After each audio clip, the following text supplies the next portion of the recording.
What's good, everyone? Welcome back to another video, and it's time to start some controversy. And what better way to do it than with a tier list? And a little disclaimer that there's going to be some characters that haven't appeared in the anime yet, but I want to make sure this is anime only friendly, so for those specific characters, I'll still be putting them on the list, but I won't be adding any context of why I put them there. So I think that's going to be fair. And also, I'm only going to be covering up to volume 8 characters, since I haven't read past it since I've been too busy touching some grass that I haven't found the time to read up to volume 9.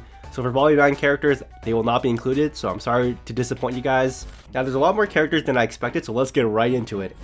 Now before I do anything, Vika is the best character in the series, and like I said earlier, I'm not going to be giving any context to spoil the anime only homies. And now for the rest of the list, I'm going to put all the characters that I'm sure of first to get them out of the way. So I'm sorry if one of these characters is someone you liked. They either seemed irrelevant or didn't play a big enough role, or I don't remember them. And for Ishmael, I know he gets introduced in volume 8, but I haven't seen enough of him to determine where to put him on the list. So I'm going to stick him in the not sure category as well. Now that's taken care of, let's get started with the relevant characters. Let's start with Anju. Anju is like the mom of the Spirit Squadron and is probably one of my favorite 86s. Anju gets an A for Anju.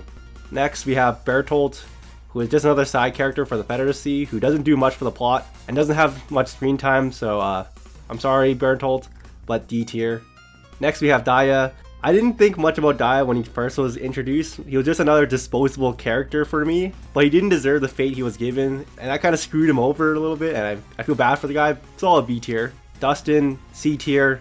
Now we have Ernst, one of the best dads in anime and a man of his morals. Solid A tier. Next we have Marcel. At first I didn't like him because he was kind of manipulating Nina to send those letters to Shin, but he has apologized and he's been slowly growing on me in the light novels, so I'll give him B tier. Eugene. I kind of like Eugene, but he didn't get much screen time, and they made his death really sad. He seemed like a cool guy, but he's just another character that got a fate he didn't deserve. C tier. Next up we have Fido, and Fido is S tier, and it's not up for discussion. Now for a controversial character, Frederica. I'm going to put Frederica in the bottom of A tier, and here's why. At first I didn't like Frederica, and I can see why a lot of other people didn't like her as well, since why they're allowing a 10-year-old kid into the military is beyond me. And she becomes one of the most important characters later on. She's got one of the most busted abilities, and there are times where she acts her age, but then she talks like a wizard. But it'd be unfair to judge a character only by the first impressions, since she has some good things going for her as well later on in the series. Like her ability to see the past and presence of a person just by their name and face could really help her understand what the characters are feeling and going through, especially with Shin, and that really helps with his character development, and it's something I find really interesting. And there's a big reveal with their character in volume 7, the light novel, but that's spoiler territory, so we're not going into there. Now with that being said, I'm putting Wenzel slightly ahead of Frederica. Now for Annette, I'm going to put her in low A tier, not for what I've seen from her in the anime, but for the light novel, and that's where her character develops more. So I'm just gonna stick here in low A tier. Now this is General Karlstahl, if I'm correct.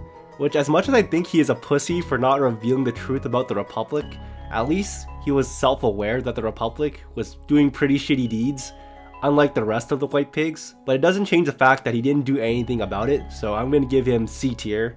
Now we have Kaie, probably my favorite Spirit Squadron member that ended up dead. Didn't really see much of her, but like a lot of other characters, she's just another victim of injustice and had a fate she didn't deserve. A tier.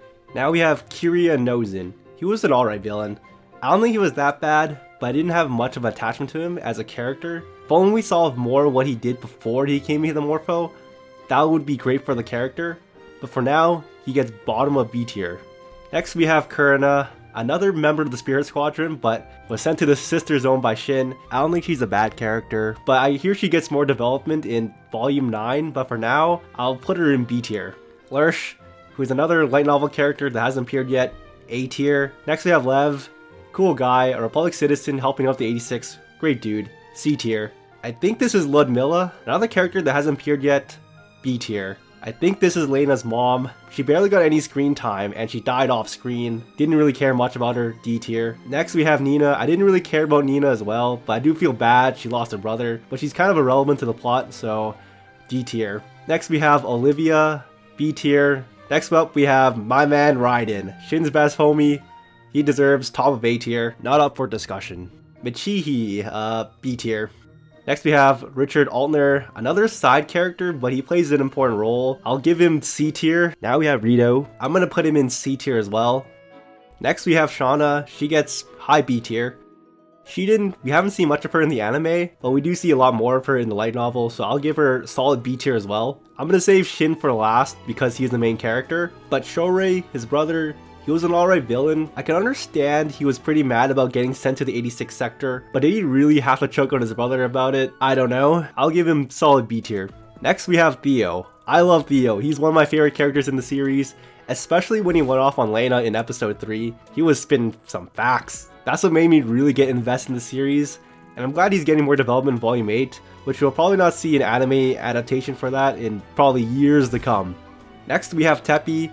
Teppy's going to S tier and is not up for discussion. Now we have Lena's dad. We don't really see much of him in the series, and the off-screen is death, so there's always that possibility he's a Legion, and he might come back as a villain, but he can join his brother in C tier. Now we have Willem. He's a fun, mysterious character. I love him in the light novel, so I'm gonna give him an A tier. I'm assuming this is Vika's brother, Zafar. I'll give him solid B tier. The Merciless Queen. I'm not gonna say her real name for spoilers, but she gets A tier for me. Now on to our favorite duo. I'll start with Vladilena. I could go really in depth with her character, but I don't want to make this video too long. Even though I wish to see her fight more on the front lines with the squad, kinda like how Erwin does in Attack on Titan. But the parry doesn't exist in that universe, so it does kind of make sense. And I'm gonna get crucified for saying this, but I didn't really like Vladilena at the start of the series, since she did seem like the Mary Sue kind of character at first, but it would be wrong and unfair to judge a character only by the first appearances. Since we see throughout the series, she's had her beliefs of thinking she's doing the right thing challenged multiple times throughout the series, like when Theo went off on her on episode 3, or when Annette and Karlstahl told her to stop helping the 86s and be like the rest of the White Pigs back in Core 1. But she stuck with the 86s and got closer with them, whether they liked it or not, and that's something I respect. And she really helps facilitate Shin's character development, especially in the light novels, which gives her more points for me.